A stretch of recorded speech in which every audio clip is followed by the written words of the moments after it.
ವಾರಿಜ ಆಚಾರ್ತಿಯವರು ತೀರ್ಕೊಂಡಂತಹ ದಿನಾಂಕ 14/10/2013. ಅಂದ್ರೆ ಸೌಜನ್ಯ ಪ್ರಕರಣ ಆದಂತಹ 1 ವರ್ಷದ ನಂತರ ಅವರು ತಾವು ವಾಸ ಆಗಿದ್ದಂತಹ ಜಾಗದಲ್ಲಿದ್ದ ಒಂದು ಬಾವಿಯಲ್ಲಿ ಬಿದ್ದು ಸಾಯ್ತಾರೆ. ಆ ಪೋಸ್ಟ್ ಮಾರ್ಟಮ್ ರಿಪೋರ್ಟ್ ನಲ್ಲಿ ಸ್ಪಷ್ಟವಾಗಿ ಬರೆದಿದೆ, ಬಾಡಿ ಮೇಲೆ ಆಲ್ರೆಡಿ ಪೋಸ್ಟ್ ಮಾರ್ಟಮ್ ನ ಗುರುತುಗಳಿದೆ. ಅಂದ್ರೆ ಆಲ್ರೆಡಿ ಹಿಂದಿನ ದಿನನೇ ಆ ಬಾಡಿಗೆ ಪೋಸ್ಟ್ ಮಾರ್ಟಮ್ ಆಗಿತ್ತು. ಯಾವುದೋ ದಾಖಲೆ ತೋರಿಸ್ಬಿಟ್ಟು ಪೋಸ್ಟ್ ಮಾರ್ಟಮ್ ದಾಖಲೆ ತೋರಿಸ್ಬಿಟ್ಟ ತಕ್ಷಣನೇ ಇವನು ಹೇಳ್ತಾ ಇದ್ದಾನಲ್ಲ, ಹಿಂದಿನ ದಿನ ಪೋಸ್ಟ್ ಮಾರ್ಟಮ್ ಆಗಿದ್ದು ನಿಜ ಅಂತ. ಅದನ್ನ ಯಾರು ಕಾಂಟ್ರವರ್ಸಿ ಮಾಡ್ತಾ ಇಲ್ಲಪ್ಪ ಉಂಡೆತಿಮ್ಮ.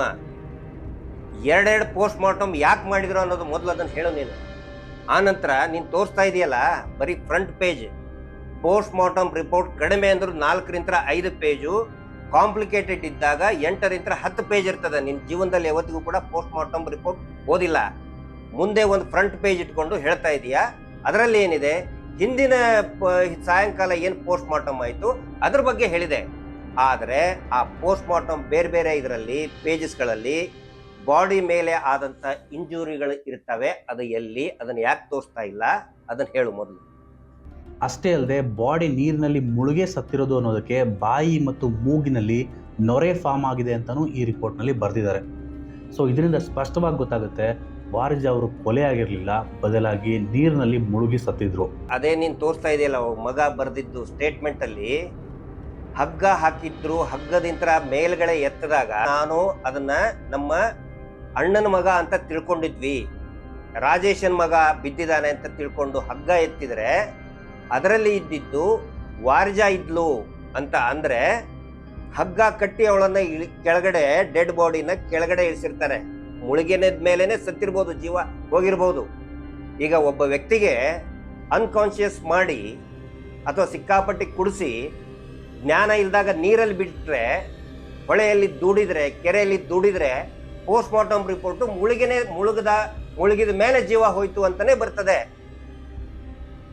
ಆದ್ರೆ ಇಲ್ಲಿ ಸಂಶಯ ಬಗ್ಗೆ ತನಿಖೆ ಆಗ್ಬೇಕಿತ್ತಲ್ಲಪ್ಪ, ಯಾಕಾಗಲಿಲ್ಲ? ಇದು ಒಂದೇದ್ದು ವಾರಿಜ ಬಗ್ಗೆ ಮಾತಾಡೋರು, ಪ್ರಶ್ನೆ ಮಾಡೋರು ಗೊತ್ತಿರಲಿ. ಆನಂತರ ನೀನು ಪದೇ ಪದೇ ಹೇಳ್ತಾ ಇದೆಯಲ್ಲ, ಅವಳು ಒಂದು ಬಾವಿಯಲ್ಲಿ ಸತ್ಲು. ಆ ಬಾವಿ ಯಾವ ಊರು ಅದನ್ನು ಹೇಳ ಮೊದಲು ನೀನು.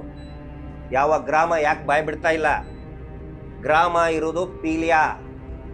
ಅದೇ ಪೀಲ್ಯಾದ ಮೇನ್ ರೋಡ್, ಅಲ್ಲಿಂದ ಗುರುವಾಯನ ಕೆರೆಯಿಂದ ನಾರಾವಿಗೆ ಹೋಗಬೇಕಾಗಿರುವಂತ ಮುಖ್ಯ ರಸ್ತೆಯ ಎಡಭಾಗದಲ್ಲಿ ಪೀಲ್ಯಾದಲ್ಲಿ ಫಾರ್ಮ್ ಹೌಸ್ ಇದೆ. ಆ ಫಾರ್ಮ್ ಹೌಸ್ ಯಾರದು? ಬಿಡು ಬಾಯಿ ಅದನ್ನ. ಇದೇ ಧೀರಜ್ ಕೆಲ್ಲಾನ ಫಾರ್ಮ್ ಹೌಸ್. ಆ ಅತ್ಯಾಚಾರಿ ಮಾಡಿದಂತ ಒಬ್ಬರಲ್ಲಿ ಅವನು ಕೂಡ ಇದ್ದಾನೆ ಅಂತೇಳಿ ಅವನ ಮೇಲೆ ಆದೇಶ ಕೂಡ ಆಗಿತ್ತು ಸ್ಪೆಷಲ್ ಕೋರ್ಟ್ ಅಲ್ಲಿ. ಅದೇ ಗ್ರಾಮ, ಅದನ್ನ ಬಾಯಿ ಬಿಡು. ಮುಟ್ಟಾಳ, ಅಯೋಗ್ಯ, ಹಿಂಗೆ ಬೈಬೇಕು. ಒಂದು ಅತ್ಯಾಚಾರದಂತ ಪ್ರಕರಣವನ್ನ ತಿರ್ಚೋದಕ್ಕೂ ಕೂಡ ಒಂದು ಇತಿಮಿತಿ ಇರ್ತದೆ. ನಿಮಗೆ ಯಾಕೆ ಹಿಂಗೆ ಬೈಬೇಕು ಅಂತ ಹೇಳಿದ್ರೆ, ಯು ಆರ್ ಡಿಸರ್ವ್ಡ್. ಅದಕ್ಕೆ ಈ ಬೈಗಳಕ್ಕೆ ಯೋಗ್ಯರು ನೀವು. ಬೊಗಳೆ ಬಿಡ್ತಾ ಇದೆಯಲ್ಲ ವಾರಿಜಾಚಾರ್ತಿ ಒಂದು ಇದರಲ್ಲಿ ಬಿಡ್ಸತ್ಲು ಅಂತ. ಆ ಗ್ರಾಮದ ಹೆಸರೊಳಗೆ ಬಾಯೊಳಗೆ ಏನಾದ್ರು ಇಟ್ಕೊಂಡಿಯಾ ನೀನು? ಬದನೆಕಾಯಿ ಇಟ್ಕೊಂಡಿಯಾ ನೀನು? ಏನ್ ತುರ್ಕೊಂಡಿದ್ಯಾ ಬಾಯಲ್ಲಿ? ಅದೇ ಪೀಲೆ ಅನ್ನೋ ಊರದು. ಪೀಲ್ಯಾದಲ್ಲಿ ಹೇಳಿದ್ರೆ ಅದೇ ರವಿರಾಜ್ ಕೆಲ್ಲಾನ ಮಗ ಧೀರಜ್ ಕೆಲ್ಲಾ ಮತ್ತು ಅವರ ತಮ್ಮ ದೀಕ್ಷಿತ್. ಅವನು ಎಲ್ಲಿದ್ದಾನೆ ಕೇಳು. ದೀಕ್ಷಿತ್ ಕೆಲ್ಲಾ ಇವತ್ತಿನವರೆಗೂ ಕೂಡ ಫಾರಿನ್ ನಲ್ಲೇ ಇದ್ದಾನೆ. ಅದೇ ಮಗುವಿನ ಜೊತೆಗೆ ಪ್ರಸಿದ್ಧ ಕುಟುಂಬ, ನಕಲಿ ದೇವ ಮಾನವನ ಕುಟುಂಬದ ಏನು ಮಗು ಅಮೆರಿಕಾದಲ್ಲಿ ಹೇಳಿದ್ನಲ್ಲ, ಅವನ ಜೊತೆಗೆ ಅವನು ಕೂಡ ಇಬ್ರು ಒಟ್ಟೊಟ್ಟಿಗೆ ಹೋಗಿದ್ದು ದುಬೈಗೆ. ಗೊತ್ತಾ ನಿನಗೆ? ದೀಕ್ಷಿತ್ ಕೆಲ್ಲಾ, ಧೀರಜ್ ಕೆಲ್ಲಾ ಇಬ್ರು ಅಣ್ತಂಬ್ರು ಅವರದೇ ಫಾರ್ಮ್ ಹೌಸ್ ನಲ್ಲಿ ಕೆಲಸ ಮಾಡ್ತಿದ್ದವಳು ಅಂತ ಹೇಳೋದಕ್ಕೆ ನಿನಗೇನು ಬಾಯಲ್ಲಿ ಏನ್ ಇಟ್ಕೊಂಡಿದ್ಯಾ ನೀನು? ವಾರಿಜ ವಿಚಾರದಲ್ಲಿ ಈ ಸೌಜನ್ಯ ಪರ ಹೋರಾಟಗಾರರ ಸ್ಟೇಟ್ಮೆಂಟ್ಗಳು ವರ್ಷದಿಂದ ವರ್ಷಕ್ಕೆ ಬದಲಾಗ್ತಾನೆ ಇದೆ. ಒಂದು ಇಂಟರ್ವ್ಯೂನಲ್ಲಿ ಹೇಳ್ತಾರೆ, ಸೌಜನ್ಯ ಇನ್ಸಿಡೆಂಟ್ ಆದ ನಂತರ ಮಾರನೇ ದಿನ ಬಟ್ಟೆ ಒಗೆಯುವಾಗ ಒಂದು ರಕ್ತ ಸಿಕ್ತ ಬಟ್ಟೆ ಸಿಗುತ್ತೆ. ಅವತ್ತು ಟಿವಿನಲ್ಲಿ ಧೀರಜ್ ಕೆಲ್ಲಾನ ಫೋಟೋ ನೋಡಿ ವಾರಿಜಾಗೆ ಗೊತ್ತಾಗುತ್ತೆ ನಮ್ಮ ದಣಿಗಳು ಇದರಲ್ಲಿ ಇನ್ವಾಲ್ವ್ ಆಗಿದ್ದಾರೆ ಅಂತ. ಅವನ ಮನೆ ಕೆಲಸದವಳು ವಾರಿಜಾಶ್ರೀ ಅಂತ. ಸೌಜನ್ಯ ಹತ್ಯೆ ನಡೆದ ತಕ್ಷಣವೇ ಆ ಮರುದಿನ ಬಟ್ಟೆ ಒಗಿಬೇಕಾದ್ರೆ, ಧೀರಜ್ ಕೆಲ್ಲಾನ ಬಟ್ಟೆ ಒಗಿಬೇಕಾದ್ರೆ ಬ್ಲಡ್ ನೋಡ್ತಾಳೆ, ಬಟ್ಟೆ ತುಂಬ ರಕ್ತ ಆಗಿರ್ತದೆ, ಹಾರ್ತಾಳೆ ಅವಳು. ನೆಕ್ಸ್ಟ್ ಡೇ ಇಂತ ನೋಡೋಕೆ ಮಾಡ್ತಾಳೆ, ಸೌಜನ್ಯ ಕೊಲೆ ಆಯ್ತು ಅಂದ್ಕೊಂಡು ಹೆದರ್ಕೊಂಡು ಬಿಡ್ತಾಳೆ ಅವಳು. ಆದರೆ ಆ್ಯಕ್ಚುಯಲ್ ಸತ್ಯ ಏನಂದರೆ, ಧೀರಜ್ ಕೆಲ್ಲಾ ಆಗಲಿ, ಮಲ್ಲಿಕ್ ಜೈನ್, ಉದಯ್ ಜೈನ್ ಇವರ ಫೋಟೋಗಳು ಟಿವಿನಲ್ಲಿ ಬಂದಿದ್ದು 1 ವರ್ಷದ ನಂತರ. ಈ ಕಟ್ ಪೀಸ್ ತೋರಿಸಿ ಮಂಗ ಮಾಡೋದಲ್ಲ, ನಾನು ಪೂರ್ತಿ ತೋರಿಸ್ಬೇಕು ಅದನ್ನು. ಆಮೇಲೆ ಇದ್ರ ಬಗ್ಗೆ ನಾನು ಸ್ವಲ್ಪ ಹೆಚ್ಚಿಗೆ ವಿವರಣೆ ಕೊಡಬೇಕಾಗುತ್ತೆ. ಇವನು ತೋರಿಸಿದ್ನಲ್ಲ ಆ ವಿಡಿಯೋ ಗೌರೀಶ್ ಅಕ್ಕಿಯವರ ಸ್ಟುಡಿಯೋದಲ್ಲಿ ನಾನು ಮಾತಾಡಿದ್ದು. ಡೇಟು ಕೂಡ ನೋಡಿದ್ರಿ, October 7, 2023 ಅಲ್ಲಿ ನಾನು ಯಾಕೆ ಮಾತಾಡಬೇಕಾದಂತ ಅನಿವಾರ್ಯತೆ ಇತ್ತು ಅಂತ ಹೇಳಿದ್ರೆ, ಅದೇ ಸ್ಟುಡಿಯೋದಲ್ಲಿ ಇವನ್ ಥರನೇ ಇನ್ನೊಬ್ಬನು ಉಂಡೆ ತಿಮ್ಮ, ಅವನು ರಿಟೈರ್ಡ್ DYSP ರಂಗ ಅಂತ ಮೈಸೂರಿನವನು ಬೊಗಳೆ ಬಿಡ್ತಾ ಇದ್ದ. ಏನಂತ ಹೇಳಿದ್ರೆ, ನಾನು ಒಂದು ಮುಂಚೆ ಇಂಟರ್ವ್ಯೂ ಇದೇ ಇದರಲ್ಲಿ ನಾನು ಹೇಳಿದ್ದೆ, ಇವನು ತೋರಿಸ್ತಾ ಇದ್ದಾನಲ್ಲ ಕಟ್ ಪೀಸು, ಪೂರ್ತಿ ತೋರಿಸ್ಬೇಕಂತ ಪೂರ್ತಿ ನೋಡ್ಬೇಕು, ಅದರಲ್ಲಿ ಇದೆ ಚಾರ್ಜ್ ಶೀಟೆಡ್ ವಿಟ್ನೆಸ್ಗಳನ್ನ ಸಂಶಯಾಸ್ಪದವಾಗಿ ಸತ್ತು ಹೋಗಿದ್ದಾರೆ ಅಂತ ನಾನು ಹೇಳಿದ್ದಕ್ಕೆ ಅದೇ ಗೌರೀಶ್ ಅಕ್ಕಿ ಅವರ ಸ್ಟುಡಿಯೋದಲ್ಲಿ ಬಂದು ಆ ಉಂಡೆ ತಿಮ್ಮ DYSP ರಂಗ ಅನ್ನೋನು ಹೇಳಿಬಿಟ್ಟ, ಅಯ್ಯೋ ಆ ಗಿರೀಶ್ ಮಟ್ಟಣ್ಣ ಬಹಳ ಸುಳ್ಳು ಹೇಳ್ತಾನೆ ಕಣ್ರಿ, ಯಾವ ಸಾಕ್ಷಿನೂ ಸತ್ತೇ ಇಲ್ಲ ಅಂತ ಹೇಳಿ ಒಂದು ಬೊಗಳೆ ಬಿಟ್ಟು ಹೋದ. ತಕ್ಷಣನೇ ನಾನೇನ್ ಮಾಡಿದೆ, ಚಾರ್ಜ್ ಶೀಟೆಡ್ ವಿಟ್ನೆಸ್ ನಲ್ಲಿ 3 ಜನ ಯಾರ್ಯಾರು 3 ಜನ ಇದ್ದಾರೆ ಅಂತ ಹೇಳಿ ಒಂದು ಫೋಟೋ ಹೊಡೆದು ಕಳಿಸಿದೆ ಅವರಿಗೆ. ಚಾರ್ಜ್ ಶೀಟ್ ವಿಟ್ನೆಸ್ ಸಾಕ್ಷಿದಾರರು, CID ಮಾಡಿದಂತಹ ಸಾಕ್ಷಿದಾರರು ಮಾರ್ಕ್ ಮಾಡಿ ಕಳಿಸಿದೆ. ನಂಬರ್ 13 ಗೋಪಾಲ್ ಗೌಡ, 14 ರವಿ ಪೂಜಾರಿ, 19 ಹರೀಶ್ ತಂದೆ ನಾರಾಯಣ ಮಡಿವಾಳ.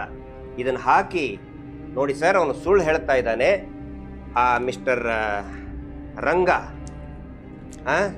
ಅವನಿಗೆ ಹೇಳಿಬಿಡಿ ಈ 3 ಜನ ಜೀವಂತ ಇದ್ದಾರೆ ಅಂತೇಳಿ ಅವ್ರ ಮನೆಗೆ ಹೇಳಿಬಿಡಿ, ಪಾಪ ಸಂತೋಷ ಪಡ್ತಾರಲ್ಲ, ಸತ್ತಿದ್ದಾನೆ ಅಂತ ದುಃಖ ಪಡ್ತಿರ್ತಾರೆ, ಈ ಉಂಡೆ ತಿಮ್ಮ ರಂಗನ ಮಾತು ಕೇಳಿ ಖುಷಿಯಾಗಿ ಬಿಡ್ತಾರೆ ಅಂತ ಹೇಳಿ ಅಂತ ನಾನು ಗೌರೀಶ್ ಅಕ್ಕಿ ಅವರಿಗೆ ಹೇಳಿದೆ.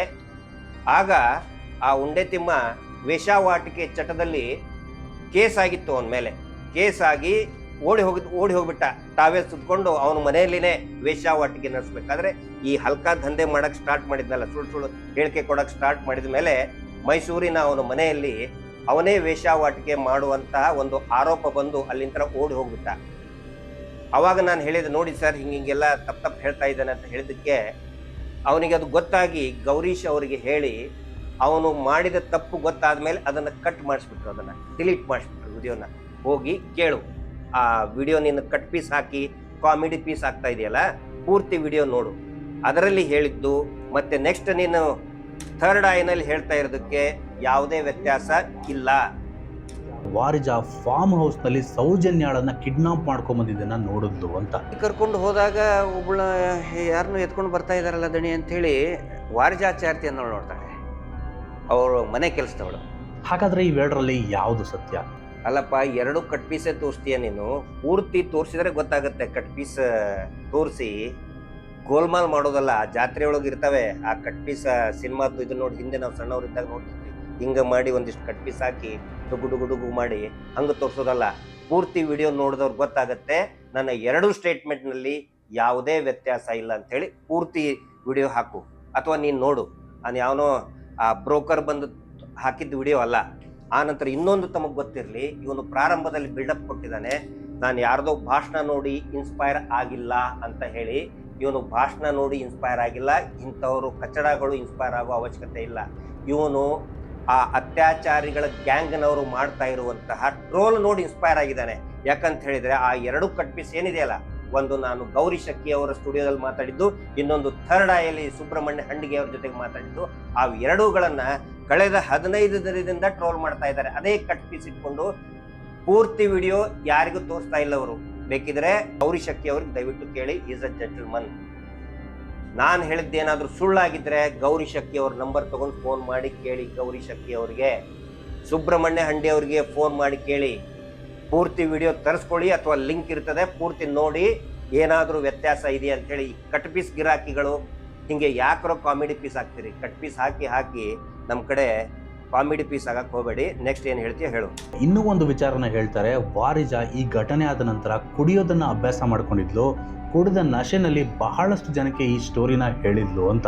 ಆದ್ರೆ ಈ ಕೇಸ್ನಲ್ಲಿ ಸ್ವತಃ ವಾರಿಜಾ ಅವರ ಮಗನೇ ಪೊಲೀಸರಿಗೆ ಇನ್ನೊಂದು ಹೇಳಬೇಕು, ನಾನು ಹೇಳಿದ್ದು ಆ ಸಮೀರನ ವಿಡಿಯೋದಲ್ಲಿನೂ ಇರ್ಬೋದು, ಅಥವಾ ನಾನು ಹೇಳಿದ್ದು ಇವನು ಹೆಂಗೆ ತಿರುಚ್ತಾ ಇದ್ದಾನೆ ಅಂತ ಹೇಳಿದ್ರೆ, ವಾರ್ಜಾಚಾರ್ತಿ ನೋಡಿದ್ದು ಆ 3 ಜನರನ್ನ ನೋಡಿ ಹೇಳಕ್ ಸ್ಟಾರ್ಟ್ ಮಾಡಲಿಲ್ಲ. ಧೀರಜ್ ಕೆಲ್ಲ, ಮಲ್ಲಿಕ್ ಜೈನ್ ನೋಡಿ 1 ವರ್ಷ ಆದ್ಮೇಲೆ ಟಿವಿಯಲ್ಲಿ ಬಂತು ಅಂತ ಸುಳ್ಳು ಹೇಳ್ತಾ ಇದ್ದಾನೆ. ಘಟನೆ ನಡೆದಿದ್ದು ಅಕ್ಟೋಬರ್ ತಿಂಗಳಿಗೆ, ಅಕ್ಟೋಬರ್ ನವೆಂಬರ್ ಡಿಸೆಂಬರ್ 3 ತಿಂಗಳು. ಜನವರಿ ಫೆಬ್ರವರಿಯಲ್ಲಿ ಅಂದರೆ 4-5ನೇ ತಿಂಗಳಿಗೆ TV ನಲ್ಲಿ ಬರಕ್ಕೆ ಸ್ಟಾರ್ಟ್ ಆಗುತ್ತೆ. 1 ವರ್ಷ ಆಗುತ್ತಾ? ಇವನು ಹೇಳ್ತಾನಲ್ಲ 1 ವರ್ಷ ಆಯಿತು. ಜನವರಿ 1ನೇ ತಾರೀಕಿಗೂ ಮತ್ತು ಅಕ್ಟೋಬರ್ ತಿಂಗಳಿಗೂ 1 ವರ್ಷ ಅಂದರೆ 12 ತಿಂಗಳ ಡಿಫರೆನ್ಸ್ ಇದೆಯಾ?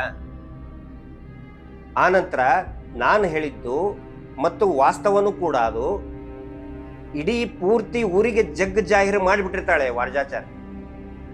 ಇಡೀ ಗ್ರಾಮಕ್ಕೆ ಅದು ಗೊತ್ತಾಗ್ಬಿಟ್ಟಿರ್ತದೆ. ಅವಳು ಏನು ಹೇಳಿರ್ತಾಳೆ, ಟಿವಿನಲ್ಲಿ ಸೌಜನ್ಯಾಳನ್ನ ಫೋಟೋ ನೋಡಿ ಹೇಳಕ್ ಸ್ಟಾರ್ಟ್ ಮಾಡ್ತಾಳೆ ಅಂತ ನಾನು ಹೇಳಿದ್ದು. ಅದು ನಿಜಾನೂ ಕೂಡ. ಇದೇ ಮಗು ಅಲ್ವಾ? ನಾನು ಬೇಕಾದ್ರೆ ಸರಿಯಾಗಿ ಕೇಳ್ಕೊಳ್ಳಿ, ಯಾಕಂದ್ರೆ ಪೂರ್ತಿ ಹಾಕಲ್ಲ, ಅವ್ರು ಕಟ್ಪಿಸ್ಕಿರಾಕಿ. ಅದೇ ವಿಡಿಯೋದಲ್ಲಿ ಇದೆ. ಅವಳು ವಾರ್ಜಾಚಾರ್ತಿ ಹೇಳೋದು ಇದೇ ಮಗು ಅಲ್ವಾ? ನಮ್ಮ ದಣಿಗಳು ಕರ್ಕೊಂಡು ಬಂದಿದ್ದನ್ನ ಹೇಳಕ್ ಸ್ಟಾರ್ಟ್ ಮಾಡ್ತಾಳೆ. ಅಷ್ಟೇ ಅಲ್ಲ, ಅವಳು ಹೇಳೋದು ಪ್ರಾರಂಭ ಮಾಡಿದ ಮೇಲೆ ಇಡೀ ಧರ್ಮಸ್ಥಳ, ಬೆಳತಂಗಡಿ, ಉಜಿರೆ ಸುತ್ತಮುತ್ತಲು ಎಲ್ಲಾ ಗ್ರಾಮಗಳಲ್ಲಿ ಜಗ್ ಜಾಹೀರ ಆಗ್ಬಿಟ್ಟಿರ್ತದೆ. ಅವಳು ಬಾಯಿ ಮುಚ್ಚೋದಕ್ಕೆ ಬಹಳಷ್ಟು ಪ್ರಯತ್ನ ಮಾಡ್ತಾರೆ. ಒಂದೊಂದ್ಸಾರಿ ಕರ್ಕೊಂಡು ಕೂಡ ಅವಳನ್ನ ಹೊಡಿತಾರೆ. ಅವಾದ್ರೂ ಕೂಡ ರಾತ್ರಿ ಕುಡಿದಾದ್ಮೇಲೆ ಅವಳು ಹೇಳೋದಕ್ಕೆ ಪ್ರಾರಂಭ ಮಾಡ್ತಾನೆ ಇರ್ತಾಳೆ. ನಮ್ಮ ತಾಯಿ ಯಾವುದೋ ಒಂದು ದುಃಖದಿಂದ ಬಳಲ್ತಿದ್ರು. 2 ವರ್ಷಗಳಿಂದ ಅಮಲು ಮಾಡುವಂಥ ಅಭ್ಯಾಸವನ್ನು ಇಟ್ಕೊಂಡಿದ್ರು. ಈ ಪ್ರಕರಣ ಆತ್ಮಹತ್ಯೆ ಅನ್ನೋದರಲ್ಲಿ ನಮಗೆ ಯಾವುದೇ ಥರದ ಅನುಮಾನ ಇಲ್ಲ. ಆದ್ದರಿಂದ ಪೋಸ್ಟ್ಮಾರ್ಟಮ್ ಮಾಡಿ ಬಾಡಿಯನ್ನು ನಮಗೆ ಹಸ್ತಾಂತರ ಮಾಡಿ ಅಂತ ಸ್ವತಃ ಉಂಡೆ ತುಂಬ ನೀನು ತೋರಿಸ್ತಾ ಇದೆಯಲ್ಲ, ಈ ಮಗನ ಸ್ಟೇಟ್ಮೆಂಟು ಯಾವ ಕಾರಣಕ್ಕೂ ಇದು ವ್ಯಾಲಿಡ್ ಅಲ್ಲ. ಇದಕ್ಕೆ ಯಾವುದೇ ರೀತಿಯಾದಂಥ ಪ್ರಾಮುಖ್ಯತೆ ಇನ್ವೆಸ್ಟಿಗೇಷನಲ್ಲಿ ಇರೋದಿಲ್ಲ. ಆನಂತರ ಇನ್ನೊಂದು ತಿಳ್ಕೋಬೇಕು, ಈ ಪ್ರಕರಣ ನಡೆದಾಗ ಇವನು ಹೇಳ್ತಾರಲ್ಲ ಯಾವುದೇ ಇನ್ವೆಸ್ಟಿಗೇಷನ್ ಎಲ್ಲ ಮುಗಿದು ಹೋಗ್ಬಿಟ್ಟಿತ್ತು ಅಂಥೇಳಿ. ಅಕ್ಟೋಬರ್ ತಿಂಗಳಲ್ಲಿ CIDಯ 2ನೇ ತಂಡ ಅಲ್ಲಿ ಬಂದಿರುತ್ತೆ ಬೆಳ್ತಂಗಡಿಯಲ್ಲಿ. SP ಸಿರಿಗೌರಿ ಮೇಡಮ್ ಇರ್ತಾರೆ. ಸಿರಿಗೌರಿ ಅವರಿಗೆ ಒಳ್ಳೆ ಹೆಸರಿದೆ. ನಾನು ಅವ್ರಿಗೇನು ಟೀಕೆ ಮಾಡಬೇಕು ಅಂತ ನಾನು ಮಾತಾಡ್ತಾ ಇಲ್ಲ. ಒಳ್ಳೆ, she is very upright official. Sirigowri madam ಮತ್ತೆ ಅವ್ರ ಜೊತೆಗೆ ಇನ್ನೊಬ್ರು DSP ಜಗದೀಶ್ ಅಂತ ಇರ್ತಾರೆ. ಅವರು ಸೌಜನ್ಯಾಳ ಮಾವನ ಜೊತೆಗೆ ಚರ್ಚೆ ಮಾಡಬೇಕಾದ್ರೆ ಫೋನ್ ಬರ್ತದೆ. ಸೌಜನ್ಯಾಳ ಮಾವ ಯಾರು? ಪುರಂದರ್ ಗೌಡ್ರು ಮತ್ತೆ ವಿಠಲ್ ಗೌಡ್ರು, ಮತ್ತೆ ಜೊತೆಗೆ ಇನ್ನೊಬ್ಬ ಕಂಪ್ಲೇನೆಂಟ್ ಅವರ ಭಾವ ಜಗದೀಶ್ ಅವರು ಇರ್ತಾರೆ. ಇದ್ದಾಗ ಫೋನ್ ಬರ್ತದೆ, ವಾರ್ಜಾ ಬಾವಿಯಲ್ಲಿ ಬಿದ್ದಿದ್ದಾಳೆ.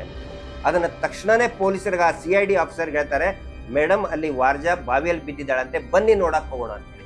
ಅವಾಗ ಅವ್ರು ಹೇಳ್ತಾರೆ, ಜಗದೀಶ್ ಹೇಳ್ತಾರೆ, ಇಲ್ಲಪ್ಪ ನಾವು ಇವ್ರು ಸಿರಿಗೌರಿ ಅಂದ್ರೆ ಆ ಅಧಿಕಾರಿಗಳು ಹೇಳ್ತಾರೆ, ಅಲ್ಲಿ ನಾವು ಹೋಗಕ್ಕಾಗೋದಿಲ್ಲ, ಅದು ಸ್ಥಳೀಯ ಪೊಲೀಸರ ಕೆಲಸ ಅಂತ. ಇದು ಲೋಪ ಅಲ್ವಾ?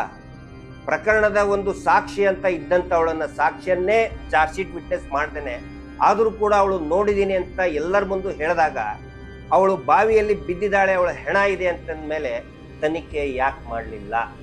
ಇದು ನಮ್ಮ ಪ್ರಶ್ನೆ. ಇದನ್ನ ಈ ಉಂಡೆ ತಿಮ್ಮನಿಗೆ ಸ್ವಲ್ಪ ಗೊತ್ತಾಗಲಿ. ಸುಮ್ಮನೆ ರೂಮ್ನಲ್ಲಿ ಕೂತ್ಕೊಂಡು ರಿಸರ್ಚ್ ಏನದು ಇನ್ವೆಸ್ಟಿಗೇಟಿಂಗ್ ಜರ್ನಲಿಸಮ್ ಮಾಡೋಕ್ಕಿಂತ ಇವನ್ನೆಲ್ಲ ಸ್ವಲ್ಪ ಅರ್ಥ ಮಾಡ್ಕೋಬೇಕು. ಮುಂದೆ ಹೋಗೋಕ್ಕಿಂತ ಮುಂಚೆ ವಾರ್ಜಾ ಬಗ್ಗೆ ಇನ್ನೊಂದು ವಿಷಯ ಹೇಳಬೇಕು. 1 ವರ್ಷದ ಹಿಂದೆ ಅವರ ತಮ್ಮ ನನ್ನ ಜೊತೆಗೆ ಮಾತಾಡ್ತೀನಿ ಅಂತ ಒಪ್ಕೊಂಡಿದ್ದ. ವಾರ್ಜಾ ಅವ್ರ ತಮ್ಮ ನಾರಾವಿ ಹತ್ರ ಅವ್ರ ಮನೆ. ಯಾವಾಗ ನಾನು ಮಾತಾಡ್ತಾ ಇದ್ದೀನಿ ಅಂತ ಗೊತ್ತಾಯ್ತು, ಸ್ವತಃ ಏನು ಪರಮ ಪೂಜ್ಯ ಅಂತ ಹೆಸರಿಟ್ಕೊಂಡಂಥವ್ರು ಅವನನ್ನು ಕರೆಸ್ತಾರೆ. ನೀನು ಮಟ್ಟಣ್ಣವ್ರ ಜೊತೆಗೆಲ್ಲ ಮಾತಾಡಬಾರ್ದು ಅಂತ ಹೇಳಿ ಮೊದಲು 500 ರೂಪಾಯಿ ಕೊಡ್ತಾರೆ. ಅವನು ತಗೊಂಡು ಹೋಗ್ತಾ ಇರ್ತಾನೆ. ಮತ್ತೆ ಏನೋ ಬರ್ತದೆ, 5,000 ರೂಪಾಯಿ ಕೊಟ್ಟು ಮಟ್ಟಣ್ಣವ್ರು ಕರೆದ್ರೆ ಹೋಗಬೇಡ ಅಂತ ಹೇಳಿ ಅವನಿಗೆ ಕಳಿಸ್ತಾರೆ. ಅವಾಗಿಂತ ಅವನು ನಮ್ಮ ಸಂಪರ್ಕದಲ್ಲಿ ಇಲ್ಲ. ನಾನು ಕೂಡ ಅವ್ರ ಕುಟುಂಬಸ್ಥರ ಜೊತೆಗೆ ಮಾತಾಡಿದ್ದೀನಿ.